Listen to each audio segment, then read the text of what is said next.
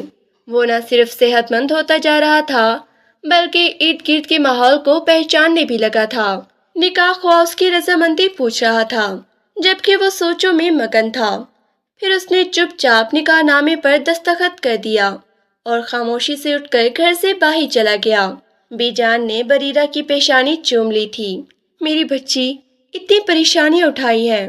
ان 3 مہینوں میں تجھے رات کو جا جا کر بستر سے اٹھاتی تھی، لیکن اب مجھے اس کی ضرورت نہیں پڑے گی۔ اب نہ صرف تجھے ایک بیوی بلکہ اس کی ماں بن کر اسے دن رات دیکھنا ہوگا۔ تو نے مجھ پر بہت بڑا احسان کیا ہے میرے بچے۔ تو نے میرے پوتے کو نئی زندگی دی۔ وہ اسے دعائیں دے رہی تھی۔ بریرہ کی آنکھوں میں آنسو تھے۔ آپ نے بھی تو ہم پہ احسان کیا ہے بی جان۔ شاید ہم دونوں ماں بیٹی تو کسی نہر میں جا کر خودکشی کر لیتے اگر آپ ہمیں اس گھر میں جگہ نہ دیتی تو۔ آج سے 7-8 مہینے پہلے کچھ ایسے ہی حالات سے گزر کر وہ دونوں یہاں پہنچی تھی۔ بیگم صاحبہ، آپ نے تو مجھ کمزاد پر اتنا بڑا احسان کر دیا، میری بیٹی کو اپنی گھر کی بہو بنا کر۔ میں کس منہ سے آپ کا شکریہ ادا کروں؟ اگر مر بھی گئی تو اب دل میں سکون ہوگا کہ میری بیٹی محفوظ ہاتھوں میں ہے۔ بی جان مسکرا دی تھی۔ یہ سارے فیصلے قدرت کے ہوتے ہیں سکینہ، میرا اس میں کوئی عمل دخل نہیں۔ بریرہ کی شکل میں میرے پوتے کو ماں مل گئی ہے۔ یہ دیکھو اسے کیسے دیکھ کر مسکرا رہا ہے۔ ننھا اریج اپنے چھوٹے چھوٹے ہاتھوں سے بریرہ کے چہرے کو چھو رہا تھا، گویا محبت کا اظہار کر رہا ہو، اس بات کا شکریہ ادا کر رہا ہو کہ وہ اس کی ماں بن گئی ہے۔ پھر رات کو وہ اریج کو اپنی گود میں لے کر بیٹھی تھی۔ جب بلاش کمرے میں آیا تھا اس لڑکی کو اس نے کبھی توجہ سے دیکھا تک نہیں تھا۔ ہاں اتنا ضرور جانتا تھا کہ وہ اپنی ماں کے ساتھ اس بنگلے میں رہتی ہے اور حاملہ ہے۔ اس کے شوہر نے اسے طلاق دے دی تھی۔ دونوں ماں بیٹی نے جانے کس مجبوری میں اپنا گاؤں چھوڑ کر یہاں آئی تھی۔ بس وہ اس کے بارے میں اتنا ہی جانتا تھا۔ بلاش کو کمرے میں دیکھ کر وہ ایک دم سے سمٹی تھی۔ اسے ایک عجیب سے خوف نے گھیر لیا تھا، کہیں وہ اس کی بےزتی کر کے اسے کمرے سے نہ نکال دے۔ اس سے پہلے کہ تم کسی خوش فہمی میں مبتلا ہو، میں تمہیں ایک بات کلیئر کرنا چاہتا ہوں۔ میں نے صرف اور صرف اپنے بچے کی خاطر تم سے نکاح کیا ہے، اس لیے اپنی ایک حد میں رہنا اور کبھی بچے کے حوالے سے مجھے شکایت کا موقع نہ دینا، ورنہ اچھا نہیں ہوگا۔ اریج کا خیال رکھنا، وہ بھی 24 گھنٹے، اب تمہاری ذمہ داری ہے۔ بریرہ ایک گہری سانس لے کر رہ گئی تھی، تو گویا وہ اسے اس کے اوقات بتا رہا تھا کہ وہ پہلے بھی ایک نوکرانی کی بیٹی تھی اور اب بھی اس گھر کی نوکرانی ہے۔ اس سے زیادہ کا خیال وہ اپنے دل میں نہ لائے۔ سر جھکائے انگلیاں چٹکھاتے ہوئے وہ اسے کہنے لگی، ٹھیک ہے، میں آپ کو کبھی شکایت کا موقع نہیں دوں گی۔ اریج اس کی گود میں لیٹے لیٹے سو گیا تھا۔ پھر اس نے اس کی پیشانی چومی اور اٹھ کر کاٹ میں ڈال دیا، بستر درست کیے اور خود اپنا بستر نیچے زمین پر لگا لیا۔ بلاش باتھ روم میں کپڑے تبدیل کر رہا تھا۔ جیسے ہی باہر نکلا تو اسے زمین پر سوتا دیکھ کر وہ سوچنے لگا، اچھا ہی ہوا میں نے پہلے اس کی اوقات واضح کر دی، ورنہ نہ جانے اپنے بارے میں کیا سوچ رہی تھی۔ کہتے ہی وہ بیڈ پہ دراز ہو گیا اور لیپ ٹاپ آن کر لیا۔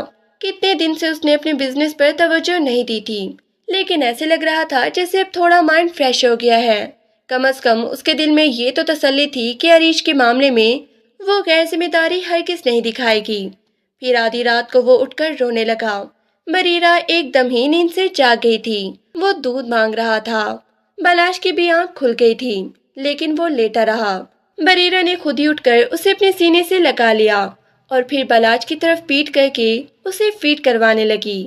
2-4 دن سے وہ بہت ہی کمزوری محسوس کر رہی تھی اور اس طرح سے بلاش کے سامنے اسے دودھ پلانے میں شرم بھی آ رہی تھی، گو کہ وہ اب اس کا شوہر بن چکا تھا۔ لیکن آج ان کی شادی کی پہلی رات تھی اور یہ رات بڑی عجیب تھی۔ لیکن بلاش جب بھی بریرہ کو دیکھتا اسے بڑی شدت سے، شان سے کسی کی یاد آتی تھی۔ اگر وہ زندہ ہوتی تو ایسے ہی اسے اپنے سینے سے لگا کر بیٹھی ہوتی۔ ان کی زندگی کس قدر تبدیل ہو گئی تھی۔ اس کی یاد آتے ہی اس کی آنکھوں میں آنسو آ گئے تھے۔ وہ ایک بھرپور مرد تھا، زندگی کی تلخیوں تکلیفوں کا سامنا کرنا خوب اچھے سے جانتا تھا، لیکن جب بھی وہ شانزہ کے بارے میں سوچتا تو نہ جانے کیوں اس کی آنکھوں سے آنسو بہنے لگتے تھے۔ اونچا لمبا مرد ہونے کے باوجود وہ بچوں کی طرح اس کی یاد میں آنسو بہاتا تھا۔ شاید اسے بھولنا اتنا آسان نہیں تھا۔